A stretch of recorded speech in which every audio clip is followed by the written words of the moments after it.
Hello, welcome to another session of Classroom. Today is our class 4. We are discussing some solutions related to this chapter, that is algorithm and flowchart. Okay, so our first question is write an algorithm to find sum of two numbers. So we need to find sum of two numbers. We require two numbers. Store it in A and B. Okay. Step 1, start. Step 2, take any two numbers and store it in A and B. The step 3, sum is equal to A plus B. In step 4, print sum. Step 5, stop. So the corresponding flowchart is, this is an oval shape to represent start. Here A and B are inputting. So it is an input process. It is denoted in parallelogram. Then this is the function. So it should be represented in rectangle. Then again the output process, that is printing the sum, it will be represented in parallelogram. Again the stop, that is in oval shape. Okay, simple one. Next is write an algorithm to find area of a triangle. We know that if base and height are given, then we can use the equation half into b into h for finding the area. Okay, so first we can write using this equation, then we can use another equation. Okay, first is start. The step 2, take breadth and height, store it in b and h. Okay, step 3, area is equal to b into h. This is star for denoting the multiplication and this is denoting the division, that is half into bh, which is equal to b into h by 2. Okay, both are same. After that, step 4, printing area. Step 5, stop. Okay, if we are giving breadth and height, then we can use this equation to find the area. If suppose the three sides of a triangle are given, three sides are A, B, C, then how will we find? So step 1, start. Step 2, take three sides of a triangle and store it in B, A, B and C. In the 10th standard, you have already studied how to find the area of a triangle if three sides are given. What is the equation? Root of s into s minus a into s minus b into s minus c. Okay. So in the step 3, we can find s is equal to a plus b plus c divided by 2. Then step 4, area is equal to s into s minus a into s minus b into s minus c, the whole raised to 1 by 2. This whole raised to 1 by 2 is denoting the root. Instead of root, we can write it as 1 by 2. Okay. Now after that, print area, stop. Okay, this is simple. You can write the corresponding flow chart also. Okay. Now the third question. Write an algorithm to find whether a given number is odd or even. How can you find that a number is odd or even?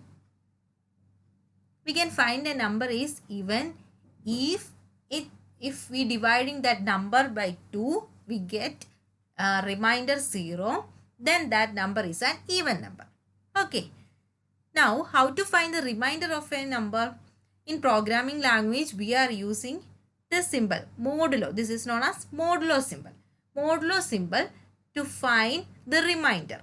Okay, this technique is we are using, or this logic is we are using in such questions. Finding a number is odd or even, like that questions. We are using this one. This one is modulo operator. Modulo operator is mainly used to finding the remainder. Okay, this is the logic behind this one. Now we can write. Step 1, start. Step 2, take any number and store it in n. This here we are checking whether this n is odd or even. Okay. Now step 3, check for n value. If remainder of n divided by 2 is equal to 0, that is n modulo 2. N modulo 2 means we are checking the remainder is equal to, here it is 0, is equal to 0. If it is 0, go to step 4, else go to step 5. Okay, what is in the step 4?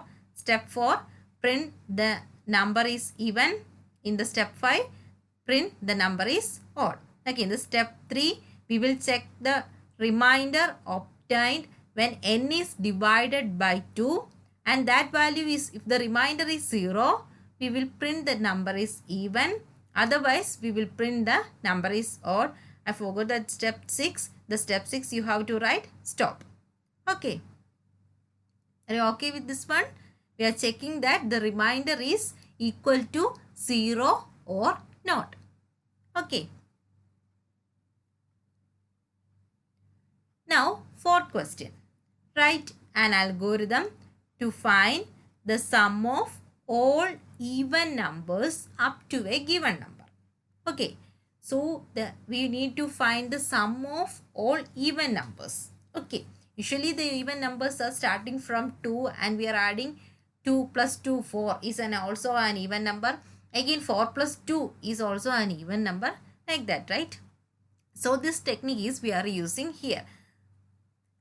Step 1, start. Step 2, read a given number and store it in n. Step 3, set sum is equal to 0 and I is equal to 2.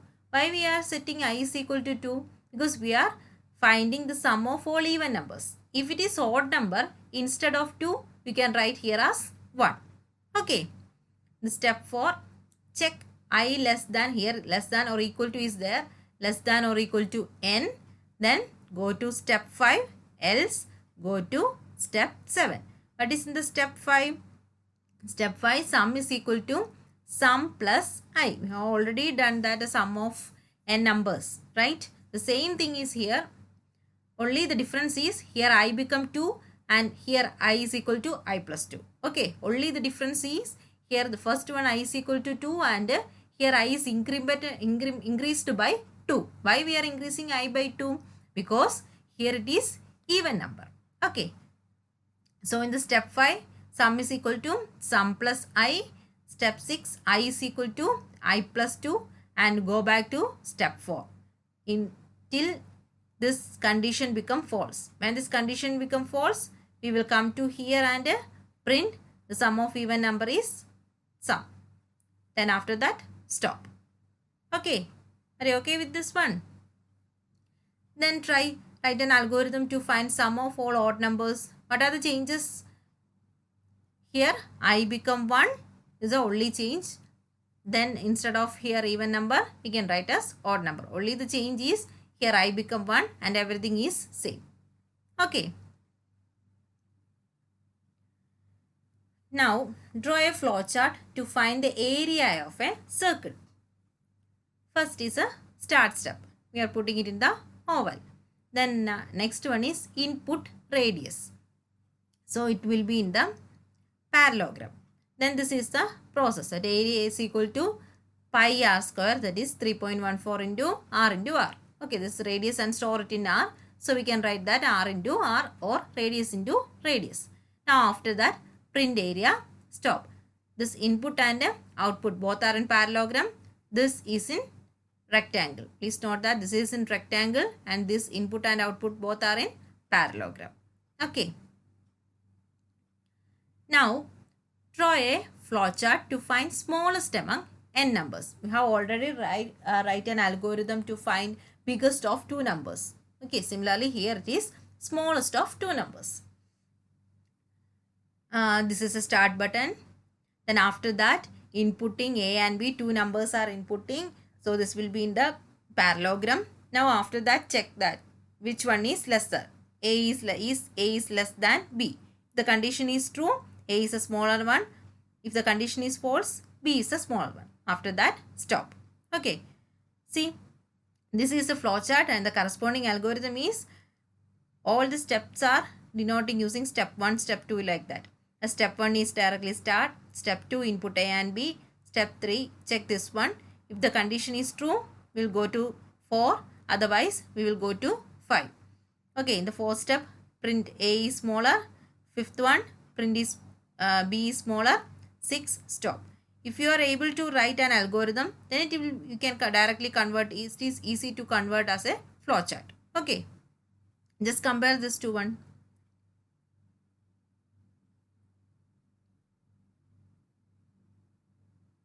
Okay, now you can write biggest of two numbers, right? Now another question.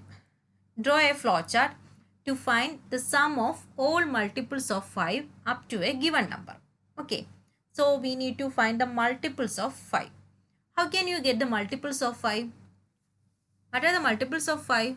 5, 10, 15, like that, right? So we are increasing 5 from 5 and adding 5 to get 10. Again from 10 we are adding 5, we get 15. Okay, so the arithmetic progression is adding 5. The difference is adding 5, right? We are adding a 5 with all the numbers to get the next number. So this is the logic behind this. First, we can go through the algorithm. Step 1, start. Step 2, read the number and store it in n. Now set sum is equal to 0. Here I is equal to 5. Why?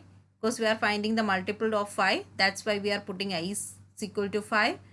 And only the difference is putting I is equal to 5 and sum I is equal to I plus 5. These are the only difference comes when we are considering the even or odd case. If you are asking to find the multiples of any number, you put that number here and this here, I plus that number. Okay, that is the only difference. Now in the step 4, check I less than or equal to n. If yes, go to step 5, else go to step 7. In the 5, sum is equal to sum plus I. Step 6, I is equal to I plus 5. Go to step 4. When this condition become false, come to step 7. Print sum of all multiples of 5 is sum, then stop. Okay, the same thing as a pictorial representation. Start, read n, then put sum is equal to 0 and I is equal to 5. Check I less than or equal to n. The condition is yes. Sum is equal to sum plus I is equal to I plus 5. Then again go back to here until this condition become false. When the condition become false, print sum and stop. Okay, you can write the similar way. Sum of all multiples of 6, 8 or any number. Okay. All these things are having same logic. Only the number. If it is even number, then here it become 2 and here become 2. If it is odd number, here become 1, here become 2. If a multiple of 5, I become 5 and here become 5. If it is a multiple of 10, both become 10. That's the only difference. Okay. Now next question. Write an algorithm and flowchart to find sum of n numbers. Okay, we have already done the same one. This is the algorithm. We have already done the same thing. So just go through it. First one is start. The step 2, read the number and store it in n. Step 3, set sum is equal to 0 and I is equal to 1. Step 4, check I less than or equal to n. If yes, go to step 5, else goes to step 7. The step 5, sum is equal to sum plus I. Step 6, I is equal to I plus 1. After that, go to step 4 until this condition become false. When this become false, print the sum and stop. Okay. So let's cross check it. First step become start here. This is a inputting step. So it will be parallelogram, read n. Then this is the processing. So sum is equal to 0 and I is equal to 1. Now next is the checking step. So check I less than or equal to n. If the condition is yes or true, then sum is equal to sum plus I is equal to I plus 1. Then go back to checking step. If the condition become no, print the sum and stop. Okay. It's very easy.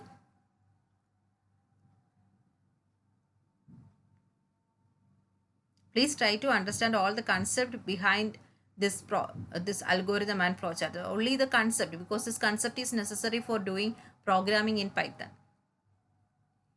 So for more doubts and notes, please mail to this mail ID and also subscribe our channel for more videos. Next onwards, we are starting our Python classes. Thank you for watching.